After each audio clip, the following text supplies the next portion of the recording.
চাকরিতে পুনর্বহাল সহ ৩ দফা দাবিতে মার্চ টু যমুনার ঘোষণা দিয়েছেন চাকরিচ্যুত বিডিআর সদস্যরা। সোমবার সকালে কেন্দ্রীয় শহীদ মিনারে অবস্থান কর্মসূচিতে এ ঘোষণা দেন তারা। পরে মিছিল নিয়ে শাহবাগে অবস্থান নেন আন্দোলনকারীরা। এতে যান চলাচল বন্ধ হয়ে যাওয়ায় ভোগান্তিতে পড়েছেন সাধারণ মানুষ। তবে পরিস্থিতি নিয়ন্ত্রণে সতর্ক রয়েছেন আইন শৃঙ্খলা বাহিনী। এ সময় কারাবন্দী নিরাপরাধ বিডিআর সদস্যদের মুক্তি, চাকরিচ্যুত ও ক্ষতিগ্রস্ত বিডিআর সদস্যদের পুনর্বাসনের দাবি জানান তারা।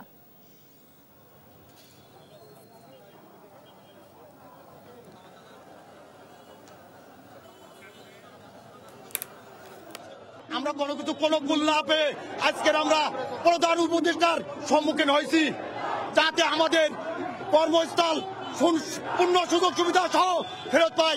ভাবে চাকরিচ্যুত হয়েছিল তাদেরকে পুনর্বাসন অদ্যাবধি পর্যন্ত 2009 সাল থেকে যারা কারাবন্দী আছে বিডিআর তাদেরকে দ্রুত মুক্তি এবং সংস্কার কমিশন কর্তৃক যে অনুমোদনা বাতিল, এই 3 দফা দাবি আমরা ন্যায্য দাবি, আমরা কোনো অপরাধ করি না। দর্শক, দাবি আদায়ে রাজধানীর শাহবাগে অবস্থান নিয়েছেন চাকরিচ্যুত বিডিআর সদস্যরা। দর্শক, এ বিষয়ে আরো বিস্তারিত জানবো আমাদের সহকর্মী তন্দ্রা তারুণ্য আছে, আমি যুক্ত হচ্ছি তার সাথে। তন্দ্রা, শুনতে পাচ্ছেন নিশ্চয়ই আমাকে? তন্দ্রা, কি বলছেন আসলে আন্দোলনকারীরা এবং শাহবাগের এখনকার চিত্র যদি আমাদের সামনে তুলে ধরতেন।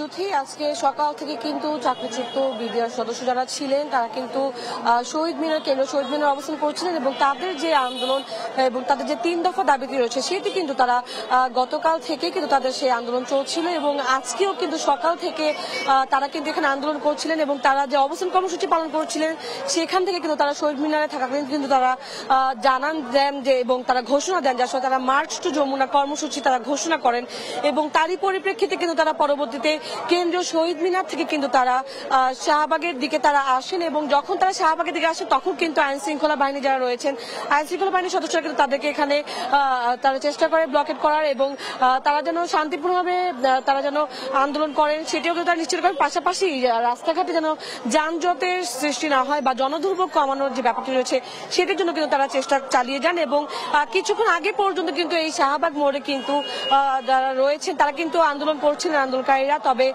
কিছুক্ষণ আগে কিন্তু তারা এই কিছুক্ষণ ধরে কিন্তু তারা এখান থেকে তাদেরকে আইন শৃঙ্খলা বাহিনীর সদস্য যারা রয়েছেন তারা কিন্তু তাদেরকে বুঝিয়ে বলেছেন এবং এখন কিন্তু এখানে আমরা দেখতে পাচ্ছি যে চাকরিচ্যুত বিডিআর সদস্য যারা ছিলেন, যারা আন্দোলন করছিলেন তারা এখান থেকে বলা যায় যে তারা সরে গিয়েছেন এবং আইন শৃঙ্খলা বাহিনীর সদস্য যারা রয়েছেন তারা কিন্তু পুরোপুরি ভাবে এই জায়গাটি বা শাহবাগ পুরো এলাকাটি কিন্তু তারা নিয়ন্ত্রণে নিতে পেরেছেন। তাদের যে দাবিগুলো ছিল তার মধ্যে অন্যতম দাবি ছিল যে চাকরিচ্যুত বিডিআর সদস্য যারা রয়েছেন তাদেরকে চাকরিতে পুনর্বহাল করতে হবে এবং পাশাপাশি তারা বলছিলেন যে আসলে দীর্ঘ 16 বছর ধরে যারা তারা দাবি করছেন যে আসলে দীর্ঘ 16 বছর ধরে যারা মিথ্যে মামলা বা মিথ্যে অভিযোগে যারা হচ্ছে কারাবন্দী রয়েছে তাদেরও কারামুক্তি দিতে হবে, এমনটা কিন্তু এমন দাবি নিয়ে কিন্তু তারা হচ্ছে আজকে আন্দোলন করছিলেন এবং মার্চ টু যমুনা কর্মসূচি তারা করার সময় কিন্তু তারা শাহবাগে এসে অবস্থান নিয়েছিলেন। এখন পর্যন্ত যদি আমি বলি তারা এখনো এখানে বিডিআর সদস্য চাকরিচ্যুত বিডিআর সদস্য যারা আছেন তারা হচ্ছে এখানে এখনো অবস্থান করছেন আছেন। তবে যে পরিমাণে আমরা সকাল থেকে দেখেছি যে যত পরিমাণে তাদের যে সদস্য যারা ছিলেন সে তুলনায় কিন্তু এখন এখানে বলা যায় যে কমই রয়েছেন এবং বলা যায় যে আইন শৃঙ্খলা বাহিনীর সদস্য যারা আছেন তারাও এই পুরো শাহবাগের এই এলাকাটি কিন্তু তারা নিয়ন্ত্রণে নিতে পেরেছেন। তো এখন পর্যন্ত শান্তিপূর্ণভাবে তারা অবস্থান কর্মসূচি এখানে পালন করছেন এবং যান চলাচলও কিন্তু কিছুক্ষণ ধরে এখানে স্বাভাবিক রয়েছে। যদি এই ছিল আমার কাছে শাহবাগ থেকে সর্বশেষ।